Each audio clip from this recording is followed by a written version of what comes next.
Hello everyone, welcome to my channel Riya blog চ্যানেলে তোমাদের অনেক স্বাগত। আশা করি তোমরা সবাই অনেক ভালো আছো, আমিও ভালো আছি, তোমাদের ভালোবাসি। তোমাদের দাদাভাই একটা পার্সেল অর্ডার করেছিল, মানে আমি জানিই না, হঠাৎ করে একটা পার্সেল এসেছে, তাই তোমাদের সাথে আনবক্সিং করে ভিডিও দেখাবো। মানে পার্সেলের ভেতরে কী আছে আমিও এখনও জানি না। তোমাদের দাদাভাই অর্ডার করেছিল, সে বাড়িতে ছিল না, তাই পার্সেলটা আমাকেই রিসিভ করতে হলো। কিন্তু কী আছে আমি তো বুঝতেই পারছি না, মানে বাক্সটাকে নাড়াচ্ছি, নড়েও নি চড়েও নি। আমি দেখি কী আছে, কাটি বলে মানে এক্সাইটেড, মানে বাক্সটার খাপটা তো ছিঁড়েই ফেলেছি এইরকম।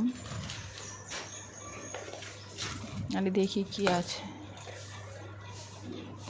আমি তো দেখেই মুখটা দেখতেই তো পাচ্ছি কেমন হয়ে গেল। ল্যাম্প 10 ওয়ার্ডে অফার দিচ্ছিলো বলে, মানে এক একটা ল্যাম্প কী বলো তো, মানে বাইরে থেকে কিনতে গেলে 80 টাকা 100 টাকা পিস নেয়, ও 8টা ল্যাম্প পেয়ে গেছে 400 টাকায়, ওই জন্যই মানে নিয়েছে। ভিডিওটা এই পর্যন্তই, বাই।